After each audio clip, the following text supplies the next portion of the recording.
So next na natin is yung ubo o yung cough. So pag ang cough naging rough, medyo mahirap yata yun, no? Masakit sa lalamunan. Okay. So ano ba yung ubo natin? Ang ubo, coughing is the body's way of removing foreign material or mucus from the lungs and upper airways and reacting to an irritated airway. So usually, inuubo tayo kasi merong sign ng irritation. Kadalasan dito yan, no, nararamdaman, tas maaaring dito din sa baba. Kaya meron din tayong nilalabas natin yung plema. Okay? Ay, meron palang types of cough, doktora. Oo naman, di ba pag tinatanong ka ng doktor, ano po ba yung ubo nyo? Maplema po ba o tuyo? Okay, so ito, meron tayong tatlo. Yung types of cough natin is yung wet, yung dry, at yung paroxysmal. Yung wet, usually ito yung marami talagang plema na nailalabas natin. Maaaring puti, maaaring dilaw, maaaring green yung plema natin. Okay? Dry, yung pangalawa, dry cough. Ito yung ubo. Wala siyang plema na nailalabas. Mas medyo masakit sa lalamunan yun, okay?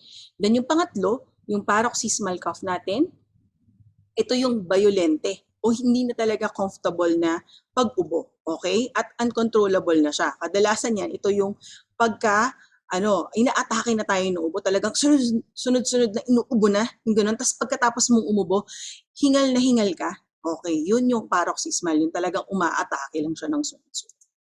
Okay? Ano ba yung mga kaakibat na sintomas ng ubo? Okay? So ito sa wet, makikita natin meron siyang, yan nga, sinabi natin meron siyang mucus o yung phlegm, no? Pwede ding mayroon siyang kasabay na runny nose or yung sipon natin, fatigue or pagkapagod, at postnasal drip. Ano ba yung postnasal drip? Ito yung sipon, di ba yung sipon natin tutulo sa harapan kadalasan? Ang postnasal drip, yung sipon, tumutulo sa papunta sa lalamunan, sa likod ng ilong yung daan niya. Okay? Postnasal drip ang tawag doon for the wet cough. Pag dry cough naman, again, wala siyang plema. Okay? Tapos, meron siyang pangangati. Okay? Parang kinikili.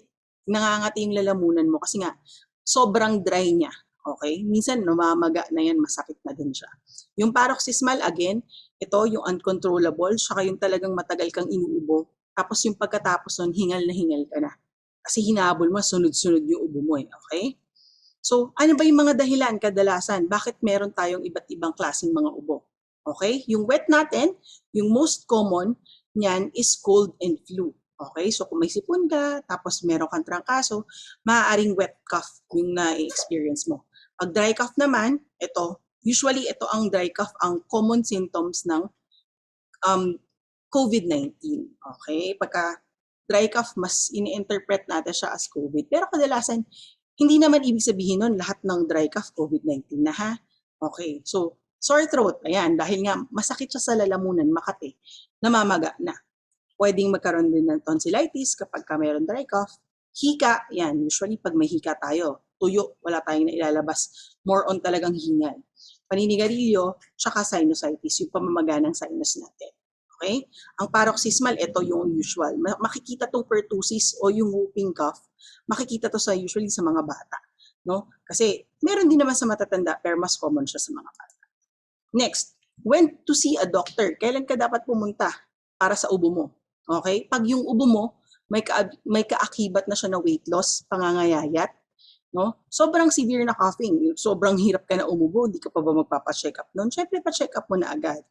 Difficulty of swallowing, ayan, may kasama siyang pagsabit pagka yung lumulunok ka.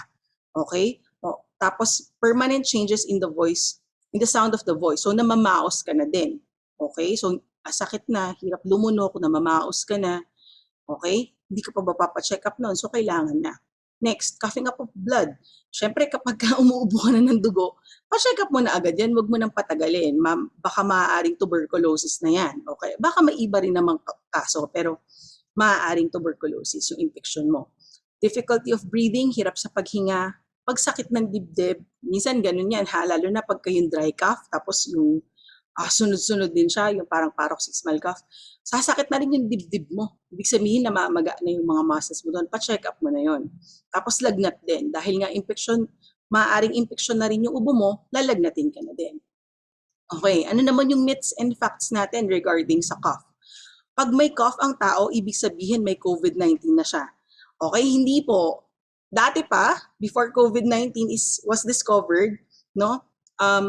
Meron na tayong ubo. So definitely, hindi po ubo is equal to COVID-19, okay? Maaaring iba siya, pero dahil nga sa panahon ngayon, hindi naman sigurong masamang manigurado, di ba? So kailangan ipa-check up pa rin natin siya. So hindi niya ibig sabihin ay COVID na siya. Similarly, people with wet cough may be symptomatic of COVID, okay? So hindi lang dry, maaari ding may wet cough at COVID din siya. Eating ice cream, eto naman talaga, causes cough and cold. Hindi po yan ha, wag po kayong pupunta sa doktor nyo at sasabihin nyo, nako, doktora, magpapacheck up po. Ano pong maitutulong sa inyo? Ay kasi po, nung isang araw po, kumain po ako ng ice cream. Tapos inubo po ako. So, sasabihin ng doktor, hindi po yun yung dahilan ng ubo nyo. Okay? Lalo na kung inuubo ka na ng mild bago ka kumain ng ice cream, iba po yun. Okay? So, cough and colds usually are caused by bacteria and viruses. Okay? Ang ice cream po, malinis na po yan dahil pinasteurize na yan, no? Ibig sabihin, wala ng bacteria kadalasan na kinakain nating ice cream. So, hindi siya magkakos ng cough and colds. Okay. Sa ubong maplema, carbocysteine. Usually ito, makakatulong yung carbocysteine pagka maplema yung ubo natin, yung wet cough natin. Carbocysteine is a mucolytic type of medicine. It helps cough up or tinutunaw niya yung plema para mas madali natin siyang mailabas. Okay? It works by making our phlegm less thick and sticky. So again, yun nga, tinutunaw niya yun. Kung talagang mahapit yung plema mo dito, produce dito sa banda sa baba, matutunaw siya, lalabnaw siya, tapos mas madali natin siyang mailalabas. And United Home Broncho is para sa mga maplemang ubo. Okay? Meron tayo niyan para mas madali nating mailabas ang plema. Okay? Para saan ba ang United Home Broncho? Para sa ubong maplema at yung isang capsule niya ay may 500 milligrams ng carbocysteine. Okay? One capsule can be taken every 8 hours or as prescribed by your doctor. So pag sinabing every 8 hours, 3 times a day po yun. Okay?